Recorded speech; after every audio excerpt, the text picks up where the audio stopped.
12 जून 2025 अहमदाबाद दोपहर का समय था। सरदार वल्लभ भाई पटेल अंतर्राष्ट्रीय हवाई अड्डा एक नॉर्मल दिन की तरह था। यात्री अपने डेस्टिनेशन की ओर उड़ान भरने की तैयारी में थे। हवाई अड्डे पे काफी चहल पहल थी। लोग अपने प्रियजनों को विदा दे रहे थे। कुछ उत्साह के साथ छुट्टी की योजना बनाने में लगे हुए थे और उसी छुट्टी की योजना के तहत अपनी यात्रा की शुरुआत करने जा रहे थे। तो कुछ बिजनेस की तैयारी करने में लगे थे। लेकिन यह दिन, यह एक जगह जल्द ही इतिहास के दुखद पन्नों में दर्ज होने वाली थी। एयर इंडिया की फ्लाइट AI-171 जो लंदन के गैटविक हवाई अड्डे के लिए उड़ान भरने की तैयारी में जुटी थी, टेक ऑफ के महज 5 मिनट बाद मेघानी नगर के एक घनी आबादी में आवासीय क्षेत्र में दुर्घटनाग्रस्त हो गई। विमान दुर्घटनाग्रस्त हो गया। इस विमान में लगभग 242 लोग सवार थे, 230 यात्री थे, 12 क्रू मेंबर्स थे। जैसे ही विमान जमीन से टकराया, एक भयानक विस्फोट हुआ। आग का गोला आसमान को चीरता हुआ दिखाई दिया और काला धुआं मीलों तक फैल गया।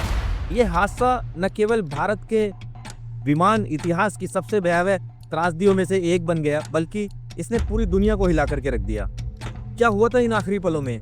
क्या कारण था कि ये एक मॉडर्न बोइंग 7878 ड्रीम लाइनर, जो अपनी टेक्निकल एक्सीलेंस के लिए जाना जाता था, इस समय इस तरह धराशायी हो गया? क्या यह एक टेक्निकल एरर थी या कोई ह्यूमन एरर थी, या फिर कुछ ऐसा हुआ था जो अभी तक किसी के सामने नहीं आया है? इस हादसे ने उस परिवार, उस समुदाय, देश और इसका असर देश विदेश तक भी डाला है। जिनके अपने इस विमान में सवार थे, उनके लिए बहुत ही दुखद क्षण है, बहुत ही दुखद समय है। आज हम आपको लेके चलते हैं इस दिल दहला देने वाली घटना के केंद्र में, और एक ऐसी कहानी को जो कि दुखद साहस और मानवीय एकजुटता का प्रतीक बन गई है। उन लोगों की कहानी जो इस गंभीर, इस भयानक त्रासदी का शिकार हुए हैं, उन लोगों को जो इसके गवाह बने, और उन लोगों को जो अंधेरे में उम्मीद की किरण बनकर उभरे। 12 जून 2025 को दोपहर 1:38 पे एयर इंडिया की फ्लाइट AI-171 ने अहमदाबाद के सरदार वल्लभ भाई पटेल अंतर्राष्ट्रीय हवाई अड्डे रनवे 23 से टेक ऑफ किया। यह एक रेगुलर लंबी दूरी की उड़ान थी जो अहमदाबाद से लंदन के गैटविक हवाई अड्डे तक 9 घंटे की यात्रा तय करने वाली थी। विमान में 242 यात्री सवार थे, जिनमें 169 भारतीय थे, 53 ब्रिटिश नागरिक थे, 7 पुर्तगाली थे और एक कनाडाई नागरिक था। विमान एक बोइंग 7878 ड्रीम लाइनर था, जिसे अपनी उन्नत टेक्निकल और ईंधन कैपेसिटी और यात्रियों के लिए आरामदायक एक्सपीरियंस के लिए जाना जाता था। इस विमान को कैप्टन सुमित सबरवाल और जो उनके को पायलट थे क्लाइव कुंदर उड़ा रहे थे। कैप्टन सबरवाल के पास 8200 घंटे का उड़ान का अनुभव था और वह एयर इंडिया के सबसे एक्सपीरियंस पायलटों में से एक थे। जो उनके को पायलट थे कुंदर, हालांकि कैप्टन सबरवाल से नए थे, लेकिन उनके पास भी 1100 घंटे के उड़ान का अनुभव था। हवाई अड्डे के मौसम विभाग ने बताया कि उस समय जो टेम्परेचर था, जो तापमान था, वो 32 डिग्री सेल्सियस था। हवा की गति 10 नॉट्स थी। सब कुछ नॉर्मल था, कुछ भी ऐसा गलत नहीं लग रहा था। लेकिन टेक ऑफ के कुछ ही सेकंड बाद कुछ गलत हुआ। फ्लाइट राइडर 24 के डेटा के अनुसार, जो real time flight tracking provide करता है, विमान ने अधिकतम 625 फीट की ऊंचाई हासिल की थी। विमान उड़ चुका था। यह ऊंचाई हवाई अड्डे की ऊंचाई लगभग 200 फीट को ध्यान में रखते हुए असामान्य रूप से कम थी। सामान्य रूप से एक लंबी दूरी की जो उड़ान होती है, वो विमान को टेक ऑफ के लिए तेजी से 2000 से 3000 फीट की ऊंचाई तक पहुंचना चाहिए था। नॉर्मली जो एक लंबी दूरी की उड़ान के लिए विमान को टेक ऑफ के लिए तेजी से 2000 से 3000 फीट की ऊंचाई तक पहुंचना चाहिए था, लेकिन AI-171 तेजी से नीचे की ओर गिरने लगा। ये जो क्षेत्र था हवाई अड्डे से करीब 4 से 5 किलोमीटर की दूरी पर था। जैसे ही विमान जमीन पर टकराया, एक भयानक विस्फोट हुआ। आग की लपटें आसमान को छू गईं और काला धुआं मीलों तक फैल गया। उस समय जो आग के गोले का टेम्परेचर था, वो 1000 डिग्री सेल्सियस था। तो आप अंदाजा लगा सकते हैं कि कितनी गर्मी होगी उस समय। जिसने ये मंजर देखा, उसके अनुसार इस धमाके की आवाज़ इतनी तेज थी कि कई किलोमीटर दूर तक सुनाई दी। मेघानी नगर के निवासी रमेश, जो कि दूर एक छत पर खड़े थे, बताते हैं कि मैंने एक आवाज़ सुनी जैसे कोई बम फटा हो। फिर मैंने आसमान में देखा, वहाँ आग और धुआं था। मुझे समझ में नहीं आया कि ये हो क्या रहा है। कुछ ही मिनटों में सायरन की आवाज़ें सुनाई देने लगी। विमान बीजे मेडिकल कॉलेज के एक हॉस्टल में जा गिरा, जहाँ उस समय मेडिकल स्टूडेंट लंच कर रहे थे। यह हादसा इतना भयानक और विनाशकारी था, उसकी भयावहता को शब्दों में बयान करना मुश्किल है। मलबे के बीच बिखरे सामान, अधूरी छोड़ी हुई थालियाँ और टूटी हुई दीवारें इस बात का गवाह थी यह एक पल में सब कुछ खत्म हो गया। मेघानी नगर अहमदाबाद एक घनी आबादी वाला इलाका है। उस समय अपने रोजमर्रा के कामों में व्यस्त था। बच्चे स्कूलों से लौट रहे थे, कुछ लोग अपनी दुकानों में काम कर रहे थे। बीजे मेडिकल के जो स्टूडेंट थे उस समय लंच कर रहे थे। दोपहर का समय था। कोई भी उस भयानक मंजर के लिए तैयार नहीं था जो कुछ ही पलों में सामने आने वाला था। विमान के दुर्घटनाग्रस्त होने की खबर ने पूरे इलाके को हिलाकर रख दिया। और जिन्होंने ये दृश्य देखा वो बताते हैं कि आसमान में पहले एक तेज धमाका सुनाई दिया, फिर आग की लपटें दिखाई दी। विमान का मलबा बीजे मेडिकल कॉलेज के हॉस्टल की इमारत से टकराया, जिसने इमारत का एक हिस्सा पूरी तरह से ढह गया। मलबे के बीच आग फैलने लगी और काला धुआं पूरे क्षेत्र को ढकने लगा। सोशल मीडिया पे कुछ वीडियो भी वायरल हुई और तस्वीरें इस त्रासदी की भयावहता को बयान करते हैं। एक वीडियो में मलबे के बीच बिखरे हुए सामान, टूटी हुई कुर्सियां, आग की लपटें दिखाई दे रही थी। एक दूसरी तस्वीर होटल की टूटी हुई दीवारें, अधूरी छोड़ी हुई थालियां दिखाई दी, जो इस बात का सबूत था कि हादसा कितना अचानक हुआ। Ahmedabad police commissioner GS Malik ने प्रेस कॉन्फ्रेंस में बताया कि हादसे के बाद हमने 243 शव बरामद किए, जिनमें विमान के यात्रियों के साथ साथ जमीन पर मौजूद लोग भी शामिल थे। कम से कम 41 लोग घायल हुए थे, जिनमें से कई की हालत गंभीर थी। लेकिन इस त्रासदी के बीच चमत्कार भी हुआ है। सीट नंबर 11A पर बैठे एक यात्री विश्वास रमेश, जो इस हादसे में जीवित बच निकले हैं। विश्वास जो एक ब्रिटिश नागरिक थे और मूल रूप से गुजरात के रहने वाले थे, उन्होंने बाद में बताया कि टेक ऑफ के 30 सेकंड बाद एक तेज आवाज हुई और विमान क्रैश हो गया। सब कुछ इतनी जल्दी हुआ, चारों तरफ सब बिखरे हुए थे। यह एक चमत्कार है कि मैं बच गया। विश्वास की कहानी ने न केवल उनके परिवार बल्कि पूरे देश को भावुक कर दिया। उनके जीवित रहने की कहानी इस त्रासदी की भयावहता के बीच एक सकारात्मक संदेश देती है। इस हादसे ने न केवल अहमदाबाद बल्कि पूरे भारत और पूरे विश्व को झकझोर कर रख दिया है। विमान में सवार यात्रियों में गुजरात के पूर्व मुख्यमंत्री विजय रूपाणी भी शामिल थे। उनकी मृत्यु की पुष्टि केंद्रीय मंत्री CR पाटिल ने की। यह खबर गुजरात के लिए एक बड़ा झटका था, क्योंकि विजय रूपाणी न केवल एक सम्मानित राजनेता थे बल्कि एक जननेता थे और पूर्व मुख्यमंत्री तो थे ही। उनके निधन में न केवल उनके परिवार बल्कि पूरे राज्य में शोक में डुबो दिया। विमान के बीजी मेडिकल कॉलेज के हॉस्टल में गिरने से कम 5 मेडिकल छात्रों की मौत हो गई और 50 से अधिक छात्र घायल है। इनमें से कुछ स्टूडेंट लंच के दौरान हॉस्टल के डाइनिंग हॉल में थे। एक स्टूडेंट जिसकी मां का नाम रमीला है, उन्होंने बताया कि मेरा बेटा दूसरी मंजिल से कूदकर अपनी जान बचाने में सफल रहा, लेकिन उसे काफी चोटें आईं। हादसे की खबर जैसे ही फैली, इमरजेंसी सर्विस तुरंत हरकत में आ गई। Ahmedabad police, fire brigade, NDRF, CRPF और भारतीय सेना की टीमें राहत और बचाव कार्य में जुट गई। 3 NDRF टीमें गांधीनगर से और 3 अन्य टीम थी वो वडोदरा से घटना स्थल पर पहुंची। 7 फायर इंजन आग बुझाने के लिए तैयार किए गए थे, लेकिन टेम्परेचर इतना ज़्यादा था, आग इतने ज़्यादा थी कि उन्हें भी काफ़ी मुश्किल हुई। इस त्रासदी ने भारत और विश्व के नेताओं को एकजुट कर दिया।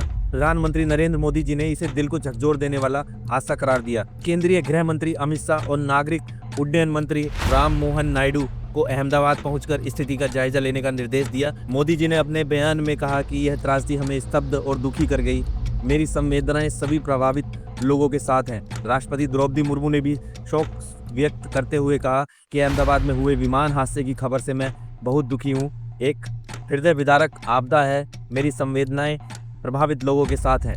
वैश्विक नेताओं ने इस हादसे पर गहरी संवेदना व्यक्त की। ब्रिटिश प्रधानमंत्री कीर स्टारमर ने कहा कि अहमदाबाद में हुए इस हादसे की तस्वीरें दिल दहला देने वाली हैं। मेरी संवेदनाएं यात्रियों और उनके परिवार के साथ है। ब्रिटेन के राजा चार्ल्स ने भी अपनी संवेदनाएं व्यक्त की, तो पूरे विश्व ने मिलकर इस हादसे की संवेदनाएं व्यक्त की हैं। हादसे के तुरंत बाद भारत के विमान दुर्घटना जांच ब्यूरो AAIB ने इसकी जांच शुरू की है। इसके साथ ही ब्रिटेन की air accident investigation branch AAIB ने भी अपनी विशेषज्ञता की पेशकश की है, क्योंकि विमान में 53 ब्रिटिश नागरिक सवार थे।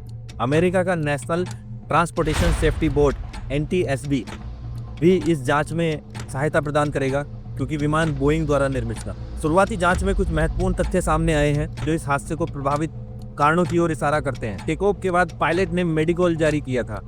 मेडिकॉल एक इमरजेंसी संदेश होता है। ये संदेश दर्शाता है कि विमान में कोई गंभीर समस्या थी, लेकिन यह कॉल बिल्कुल छोटा था। इसकी कोई विस्तृत जानकारी नहीं दी गई। इसके साथ ही विमान का संपर्क एयर ट्रैफिक कंट्रोल से टूट गया। कुछ जो जानकार हैं उन्होंने BBC चैनल न्यूज चैनल को बताया कि विमान के विंग्स फ्लैप्स में खराबी हो सकती है। विंग्स फ्लैप्स विमान की उड़ान भरने और उतरने के लिए महत्वपूर्ण भूमिका निभाते हैं। अगर ये ठीक से काम न करें तो विमान की उड़ान स्थिरता प्रभावित हो सकती है। अलग अलग लोग अलग अलग जायजा लगा रहे हैं। हादसे की कुछ वीडियो में दिखाया गया कि विमान का जो लैंडिंग गियर है वो नीचे था, जबकि टेक ऑफ के बाद इसे ऊपर होना चाहिए था। ये इस बात का भी संकेत हो सकता है कि विमान में कोई मैकेनिकल समस्या थी या पायलटों ने इमरजेंसी लैंडिंग की कोशिश की थी। इंजन की खराबी भी इस समस्या का एक कारण हो सकती है। कुछ विशेषज्ञों का मानना है कि विमान एक या दोनों इंजनों में खराबी हो सकती है। अगर इंजन में कोई गंभीर खराबी थी तो ये विमान क्रैश होने का कारण बन सकता है, या एक ये मैनुअल भूल भी हो सकती है। वैसे तो कैप्टन सबरवाल और जो उनके को पायलट थे कुंदर, दोनों काफ़ी एक्सपीरियंस थे, लेकिन ये उनकी एक भूल भी हो सकती है, मानवीय भूल भी हो सकती है। इसे पूरी तरह से खारिज नहीं किया जा सकता। उदाहरण के लिए गलत कॉकपिट सेटिंग, गलत निर्णय लेना या कुछ भी हो सकता है। वैसे अभी इसकी पूरी तरह पुष्टि नहीं की गई है कि इसका कारण क्या था। कुछ लोग ये भी बोल रहे हैं, कुछ जो विशेषज्ञ हैं ये भी बोल रहे हैं कि इसका कारण बाहरी कारण भी हो सकता है, बर्ड स्ट्राइक हो सकता है। बर्ड स्ट्राइक मतलब पक्षियों का प्लेन से टकरा जाना, ये भी हो सकता है। हालांकि इसकी पूरी तरह से पुष्टि नहीं हुई है, इसकी जांच चल रही है अभी कि विमान में क्या प्रॉब्लम थी, किस वजह से ये जो विमान था ये बिल्कुल क्रैश हो गया। बोइंग ने बयान दिया कि हम इस हादसे की संबंधित जानकारी इकट्ठा कर रहे हैं और एयर इंडिया के साथ सहयोग कर रहे हैं। हमारी संवेदनाएं प्रभावित परिवारों के साथ हैं। यह पहली बार था कि बोइंग 787 ड्रीम लाइनर जैसा विमान किसी दुर्घटना का शिकार हुआ है, जिसने इस मॉडल की विश्वसनीयता पर सवाल उठाए हैं। विश्वास रमेश की कहानी इस भयावह त्रासदी के बाद एक कहानी ऐसी बनकर उभरी है जो उम्मीद की किरण सी लगती है। विश्वास रमेश जो सीट नंबर 11A पर बैठे थे, इस हादसे में जीवित बचने वाले एकमात्र व्यक्ति थे। विश्वास जो मूल रूप से गुजरात के रहने वाले हैं लेकिन ब्रिटिश नागरिकता रखते हैं, उन्होंने इस भयानक पल को याद करते हुए बताया कि टेक ऑफ के 30 सेकंड बाद एक तेज आवाज़ आई, जैसे ही कोई धमाका हुआ हो। इसके बाद सब कुछ धुंधला हो गया।